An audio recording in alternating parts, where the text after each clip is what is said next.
नाही, एकंदरच आपल्याला माहिती आहे की आम्ही गेले 2 वर्ष, मग कोविडच्या काळात असेल, कोविडच्या नंतर देखील असेल, प्रत्येक बुधवारी आम्ही मुंबईच्या वेगळ्या इन्फ्रास्ट्रक्चरच्या कामांचा रिव्ह्यू घेत असतो.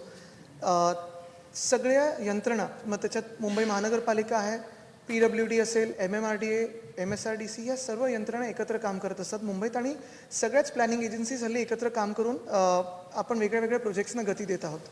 हे सगळं होत असताना आपल्याला हे पण माहिती आहे की गेले 3-4 महिने प्री मॉन्सून वर्क्स जे आहेत त्याच्यावर आपण फोकस करत आहोत. एक मोठा भाग ह्या प्री मॉन्सून वर्क्सचा हाच असतो की इन्फ्रास्ट्रक्चर वर्क सगळी जी आहेत ती 31 मेपर्यंत किंवा 5 जूनपर्यंत ही क्लोज व्हावी.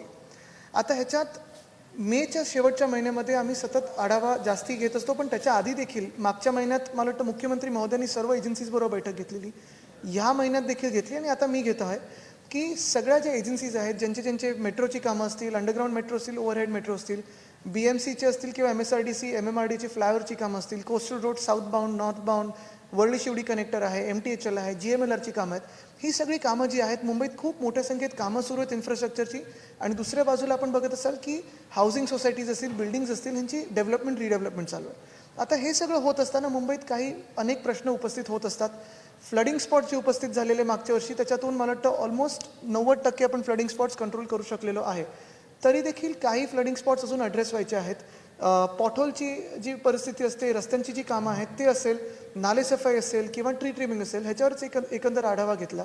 मुख्य गोष्ट हीच आहे की आमचे जे असिस्टंट कमिशनर सगळे ऑन ग्राउंड काम करत असतात, त्यांना पुन्हा एकदा आम्ही सगळ्यांनी सूचना दिलेल्या आहेत की पॉटहोल मॅनेजमेंट सिस्टम असेल, लोकांकडून फीडबॅक असेल, होणारी आत्ताची जी रस्त्याची कामं आहेत ती वेळेत कंप्लीट होणं असेल, स्टॉर्म वॉटर ड्रेन असेल, बॉक्स ड्रेन असेल, ह्याची कामं असतील ती पूर्णपणे क्लोज व्हावी.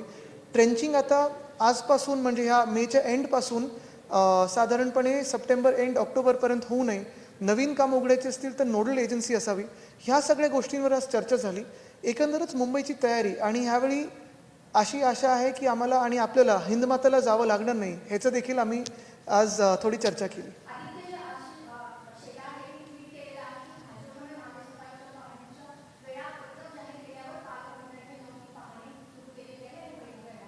मी त्यांचं ट्विट बघितलं नाही आणि मी त्यांना उत्तरही देऊ इच्छित नाही, कारण टीका टिप्पण्या, आरोप हे सगळे होत असतात. कोणी चांगलं कन्स्ट्रक्टिव्ह काही सूचना दिल्या, आज पण त्यांची जर पाहणीमध्ये चांगलं त्यांना काही सुचलं इतर त्यांचे आरोप सोडून, तर त्यांना आम्ही नक्की ते त्यांची जी सूचना असतील ते आम्ही त्याच्यावर कारवाई करू.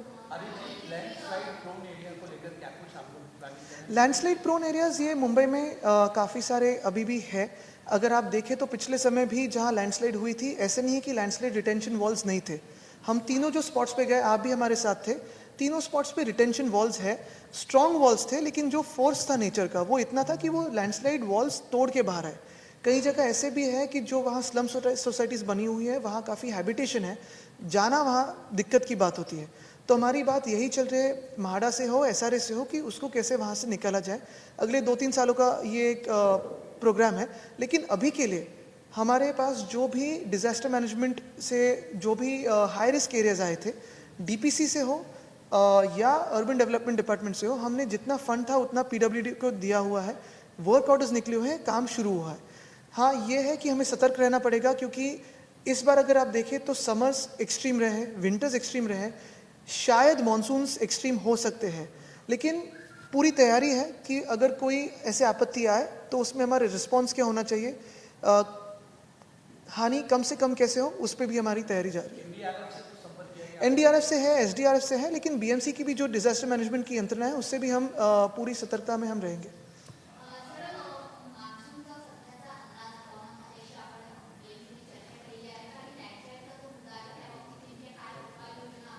नाही, लँडस्लाइड्स आपण बघितलं असेल मागच्या वेळी पण, ज्या डोंगरी भाग आहेत मुंबईतले, तिथे मागच्या वेळी जे तिन्ही स्पॉट्स होते लँडस्लाइडचे, तिथे भिंत असूनही ती भिंत फोडून त्या वेगाने पाणी आलेले. म्हणजे जे काही फ्युरी ऑफ नेचर ज्याला बोलतो ते कधी कधी आपण थांबू शकत नाही, आणि हे आपल्याला पकडूनच चालायला लागेल. ह्याच्यात एकच उपाययोजना आपण करू शकतो की तिकडचे जे सगळ्या झोपडपट्ट्या आहेत किंवा इन्फॉर्मल होम्स आहेत त्यांना कुठे पुढे फॉर्मल होम्समध्ये आणू शकतो, त्याच्यावर आपलं काम सुरू आहे. पण हे होत असताना आत्ता देखील ह्या वर्षी 62 कोटीचा फंड जो आहे, ज्या कुठच्याही आमदारांनी मागितला, पक्ष न बघता आम्ही तो वितरित केलेला आहे. एकच त्याच्यात आम्ही मीटर ठेवलेलं रेटिंगचं की डिझास्टर रिस्क कुठची जास्ती आहे, ते आम्ही BMCचं जे डिझास्टर मॅनेजमेंट रिस्कचं आम्ही जे काही हे केलेलं असेसमेंट, त्याच्यातून आम्ही ते एरियाज घेतलेले आहेत. आणि ह्यावर्षी देखील DPCमध्ये जिथे जिथे उरलेली कामं असतील त्याला पण आम्ही पूर्ण फंड देऊ. रिटेनिंग वॉल्स हा एक उपाय झाला, पण ह्याला पुढचा उपाय हाच आहे की जे काही कॉन्टूर्स आहेत ते ओपन करून घ्यायचे, फ्लो त्याचा निचरा पाण्याचा नीट ठेवावा आणि त्याच्यावर आम्ही काम सुरू केलेलं आहे. स्थलांतर करायलाच लागणार एका पॉईंट नंतर, आणि ते हाऊसिंग डिपार्टमेंटबरोबर आमचं बोलणं सुरू आहे, प्लॅनिंग सुरू आहे. मुंबईत आपण बघत असाल आत्ता मध्यंतरीच्या काळात पण आपण टेंडर्स केलेले आहेत की PAPसाठी 30,000 घरं आपण मुंबईत निर्माण करणार आहोत पुढच्या 2 ते 3 वर्षात. ते जेव्हा होतील तेव्हा ह्या सगळ्या लोकांना आपण हलवू शकू. बघा, नालेसफाई 2 घटक महत्त्वाचे असतात. एक असतं फ्लोटिंग डेब्रीचं, जो कचरा आपल्याला वरतून दिसतो, आणि दुसरं आहे सिल्टेशनचं. आता सिल्टेशन ही नॅचरल प्रोसेस आहे. ही कुठेही जगभरात आपण बघाल तर प्रत्येक नद्यामध्ये किंवा नालेमध्ये त्याचा नैसर्गिक स्रोत असतो, तिथे होत असतं. आत्ता पण आपण बघितलं असेल, रायगडमध्ये सावित्री नदी असेल, वशिष्ठी नदी असेल, तिथे पण जे सिल्टेशनमुळे जी बेटं झाली आहेत त्याचा आत्ता CRZची वगैरे परवानगी घेऊन आपण ते बेटं काढत आहोत. तसंच मुंबईत पण सिल्ट काढायला मी परवा पण रात्री फिरत होतो, मागच्या महिन्यात देखील गेलेलो आपण, काही मला परवा सोबत पण होतात. डिसिल्टिंग आपण आता 78% केलेलं आहे. सिल्ट परत जसं मी सांगतो की प्रत्येक दिवशी ही येतच असते, ती आपल्याला सतत एक प्रोसेस असते, ते आपण करत राहू. दुसरं जो महत्त्वाचा घटक आहे तो म्हणजे फ्लोटिंग डेब्री. त्याला ट्रॅश बूम बॅरियर्स असतील, त्याला वरतून आपण मेकॅनिकली काढत आहोत, त्याला काही काही ठिकाणी जाळ्या लावत आहोत, पण हे आपल्या सवयीवर आहे. फ्लोटिंग डेब्री म्हणजे नक्की काय, तर आपण जो कचरा टाकत असतो, मग प्लास्टिकच्या बाटल्या असतील, काही काही ठिकाणी खुर्च्या, दारं, बॅटरेसेस, हे पण आम्हाला आढळून येतं. आणि हे रोज काढणं ही एक नेहमीची प्रक्रिया. आम्ही तिसरी एक जी थोडी इन्स्ट्रक्शन दिलेली आहे ती हीच आहे की पंपिंग स्टेशन जे आहेत ते पण, जिथे बॅराज गेट्स आहेत किंवा पंपिंग स्टेशन जे आपले पंप्स आहेत, तिथे पण जो फ्लो असतो तो क्लीन असावा. कुठेही अशी काही जे आपल्याला दारं, खिडक्या वगैरे जेव्हा आढळून येतात तेव्हा बंप्स आपले जॅम होतात, त्याची पण काळजी आत्तापासून घेणं. कारण पंपिंग स्टेशन्स पावसाळ्याच्या वेळी कार्यरत तशी नसतात आणि मग तिथे कचरा जमा होत असतो, तो आपण सतत काढत असतो. पण 78% आपलं काम डिसिल्टिंगवर झालेलं आहे, तरी देखील हे काम रोजचं आहे. म्हणजे तुम्ही उद्या जरी गेलात तिथे तरी तुम्हाला फ्लोटिंग डेब्री दिसेलच, कारण कचरा हा कोण ना कोण टाकतच असतं. ते काढणं हे रोजचं काम आहे आणि ते आम्ही करत राहू. एक मिनिट, ह्यांचं झालं की आपल्याकडे तो जी.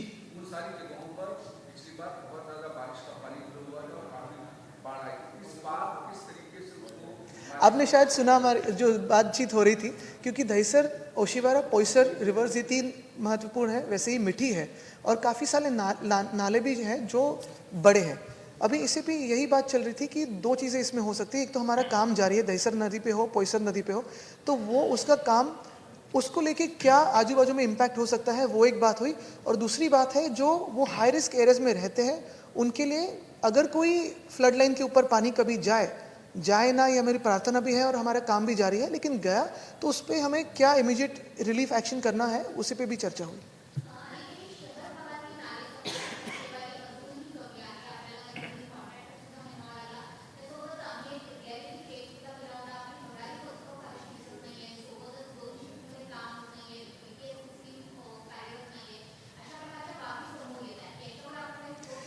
काही काही ठिकाणी जिथे आजूबाजूला वस्ती आहे, लोकवस्ती, तिथे 2 शिफ्टमध्ये होऊ नाही शकत, कारण रात्री आपण जर ते JCB वगैरे लावलं तर त्याचा आवाज रहिवाशांना थोडा त्रास देतो, म्हणून आपण तिथे 2 शिफ्टमध्ये करत नाही आहोत. ही सत्य परिस्थिती आहे. शहरात कालच मी आढावा घेतला, खास करून माझा पण मतदारसंघाचा घेतला, कारण तिथे पण थोडं काम आधी तेवढं झालं नव्हतं. आता मी बघितलं ती प्रोग्रेस वाढलेली आहे. ह्याच्यात एक जाणणं गरजेचं आहे की जे काही आपले आकडे अपडेट होतात ते असे असतात की जेव्हा आपला गाळ, तो जेव्हा आपण जिथे डंप करतो हा सगळा गाळ, तिथे गेल्यानंतर जे वजन आपल्याला येतं तेव्हा आपण रेकॉर्ड करतो की किती % ह्याच्यात डिसिल्टिंग झालेलं आहे. डिसिल्टिंगचं ज्या मिनिटाला तुम्ही गाळ काढला पाण्यातून किंवा त्या नाल्यातून आणि बाजूला ठेवल्यानंतर वजन घेतलं, तर पाण्याच्या गाळ्यामुळे किंवा वजनामुळे ओला कचरा हा नेहमी वजनदार असतो, मग ते खोटे आकडे आपल्यासमोर येतील. म्हणून आम्ही अशी पद्धत लावलेली आहे की 2 दिवस ते बाजूलाच ठेवून तो सुकला कचरा की डम्पिंग यार्डला गेल्यानंतर मग कचऱ्याचं वजन घेऊन साधारण किती क्युबिक मीटर आपण कचरा काढतो किंवा गाळ काढतो त्याचे आकडे आपले अपडेट होतात. पण जे आपले भरारी पथकाला आणि आपल्या माध्यमातून मी सगळ्याच नागरिकांना सांगेन, आज पण मी सगळ्या आमच्या असिस्टंट कमिशनर्सना सांगितलेलं आहे की कम्युनिकेशन हे दोन्ही बाजूनी एकदम प्रॉपर झालं पाहिजे. जे काही ट्विट्सवर येतात किंवा आमच्या व्हॉट्सॲप चॅटबॉटवर येतात किंवा आपल्या माध्यमातून मीडियाच्या माध्यमातून पण आम्हाला ज्या काही सूचना येत आहेत, ज्या ज्या ठिकाणी येते की इथे काम झालेलं नाही आहे, काम झालं आहे, हे क्रिटिसिझम म्हणून न बघता ह्याच्यातून चांगल्या सूचना घ्याव्यात आणि त्वरित त्याच्यावर कारवाई करावी. त्या जे काही काम आहे ते पूर्ण करावं. जर आपल्याला कुठेही असं येत असेल तर आम्हाला नक्की सांगा, त्याच्यावर आपण काम करू.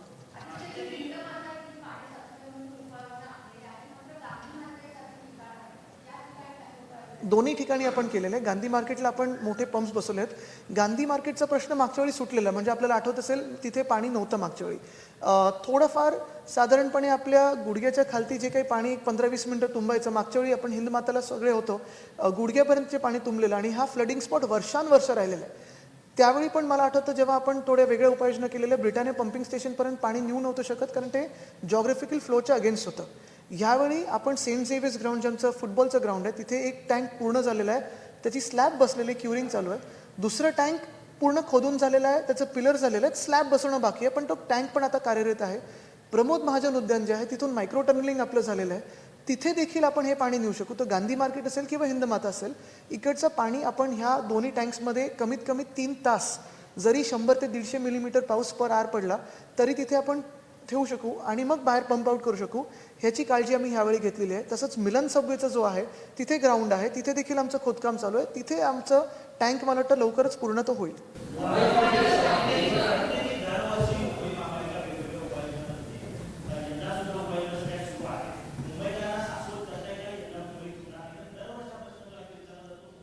मी खोटं बोलणार नाही. आत्ता पण मी रस्त्याची कामांचा सगळा आढावा घेतोय. मुंबईत मी जर बघितलं, जर मला वाटतं 2000पेक्षा जास्ती किलोमीटर हे रस्ते आहेत. प्रत्येक रस्ते हे 3 ते 5 वर्षाच्या डिफेक्ट लायबिलिटी पिरियडमध्ये असतात. कॉन्क्रीटचे रस्ते आपण सर्वकडे करत आहोत. मी हे पण चहल साहेबांशी विचारणा केलेली आहे आणि आम्ही थोडं जागतिक पातळीवर ह्याची रिसर्च घेत आहोत की जसं इतर काही देश आहेत, सिंगापूर वगैरे, 12ही महिने पाऊस पडत असतो, तर त्या पावसाच्या काळामध्ये जे कॉन्क्रीटचे रस्ते होऊ शकतात तसं आपल्याकडे होऊ शकतं का, ह्याची पण आम्ही थोडी विचारपूस करत आहोत. पण जिथे जिथे नवीन रस्ते झालेत गेल्या 7, 8, 10 वर्षामध्ये, 20 वर्षामध्ये, तिथे खड्डे पडणार नाहीत. जे जुने रस्ते आहेत किंवा काही इतर प्लॅनिंग एजन्सीजमध्ये, जसं म्हाडा असेल, SR असेल, त्या लेआउटमध्ये असताना जिथे नवीन बिल्डिंग्स येणार आहेत, जिथे आता रिपेअर झाले नाहीत, तिथे थोडेफार खड्डे पडू शकतात. हे मी तुम्हाला खोटं बोलणार नाही, हे आहे सत्य परिस्थिती. दुसरं म्हणजे पाणी तुंबण्याचा जो विषय आहे, जसं मी सांगितलं की आपली उष्णता, त्याची तीव्रता आता 43-45 मुंबईत पोहोचलेली, दिल्लीत 49 डिग्रीज होतं. हे एक्स्ट्रीमिटीज जे वेदरचे आहेत, जर 200हून जास्ती मिलीमीटर पाऊस कधी पर आर पडला तर कुठचंही शहरमध्ये फ्लॅश फ्लडिंग होणार. ते गुडघ्याच्या खालतीपर्यंत होईल, एकदमच पूर येत नाही, पण फ्लॅश फ्लडिंग जे आपण कदाचित पूर म्हणून थोडं पॅनिकमध्ये जातो ते होणार. आता ह्याच्यासाठी आम्ही प्रत्येक ठिकाणी पंप्स लावलेले आहेत. मला वाटतं 480हून जास्ती पंप्स लावत आहोत. पंपिंग स्टेशन्स आपले कार्यरत करत आहोत. Storm water drain, box drain, storm water ड्रेनची क्षमता वाढवलेली आहे. होल्डिंग पॉइंट्स करत आहोत. फ्लडिंग स्पॉट्सचं मिटिगेशन करत आहोत. नवीन कुठे होत असेल तर तिथे आम्ही आत्ताच सांगितलेले वॉर्ड ऑफिसर्सना की तिथे जाऊन स्वतःहून बघा. कारण आत्ता मी पुढचे 10 दिवस त्यांना सांगितलं, तुम्ही सगळे ऑन ग्राउंड दिसले पाहिजेत. सिटिझन फीडबॅक जो होतो, मीडिया फीडबॅक जो होतो, त्याच्यावर तुम्ही कार्यरत असलेले दिसले पाहिजेत आणि ते लगेच तिथे जे सिम्पटम्स आहेत त्याचे, ते आपण ॲक्शन करून ते सिम्पटम्स कमी केले पाहिजेत. तर मी एवढंच सांगेन की जी काही काळजी घ्यायची आहे, टेक्निकली असेल, प्रॅक्टिकली असेल, ती घेतलेली आहे. अतिवृष्टी झाली, ढगफुटी झाली तर ते कोणाच्या हातात नसतं, पण त्याच्यात देखील आपण कुठेही बघा, मुंबईसारखं मॅनेजमेंट आणि यंत्रणा कुठेही दुसरीकडे नाही आहे. ती आपण मागच्या वर्षी पण काळजी घेतली. मागच्या वेळी 2 वादळ येऊन गेली मागच्या 2 वर्षात, तरी देखील काळजी घेतली. आत्ता ही बैठक सुरू असताना मुख्यमंत्री महोदयांचा फोन आलेला. अजून एक त्यांनी आम्हाला सूचना दिलेल्या आहेत की जिथे जिथे क्रेन्स दिसतात ज्या बिल्डिंगवर, हाय राईजवर, त्याची पण काळजी घ्या, जसं ट्री ट्रिमिंग वगैरे. तर ह्या सगळ्या गोष्टी आमचं स्वतःचं सगळ्यांचं लक्ष आहे. नुसतं मुंबई नाही, ती इतर शहर, ठाणे असेल, नवी मुंबई असेल, कल्याण डोंबिवली असेल, नागपूर असेल, नाशिक असेल, ह्याच सूचना सगळ्या ठिकाणी आम्ही दिलेल्या आहेत.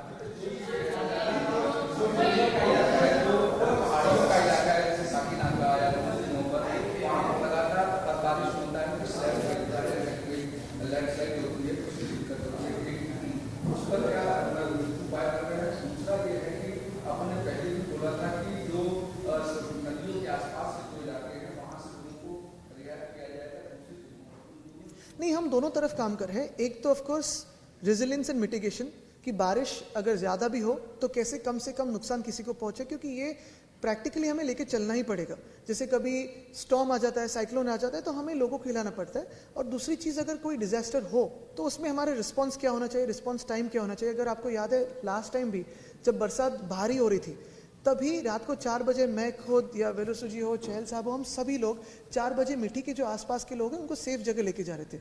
तो अगर डिजास्टर हो कभी तो गॉड फॉरबिड हमें उस पर रिस्पॉन्स करना पड़ेगा. तो वैसे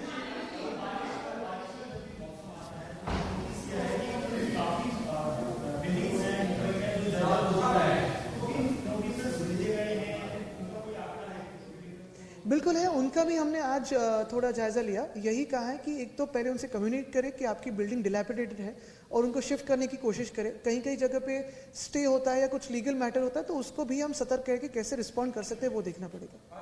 आखिरी सवाल sure.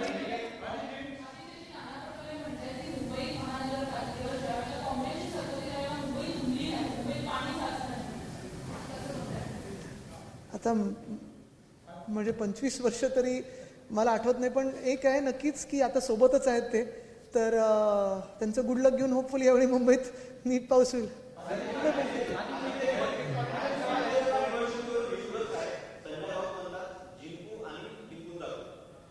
पण आज ती चर्चा इथे झाली नाही.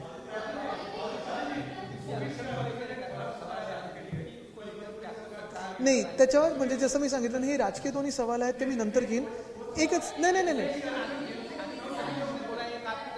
बिल्कुल है, लेकिन मुझे लगता है सीएम साहब भी इस पे बात करेंगे. एक यही इम्पोर्टेंट है जो मैं हर बार कहता हूँ कि आज का महत्व ये प्री मानसून है, और मैं आपसे भी यही विनती करूंगा कि जो भी आपका फीडबैक हो, क्योंकि आप हर एक शहर के हर एक गली में जाते हैं, तो आपका जो भी फीडबैक हो वो हमें प्लीज़ कम्युनिकेट कीजिए ताकि हम ज़्यादा से अच्छा सेवा दे सकें. एबीपी माझा, उघडा डोळे बघा नीट.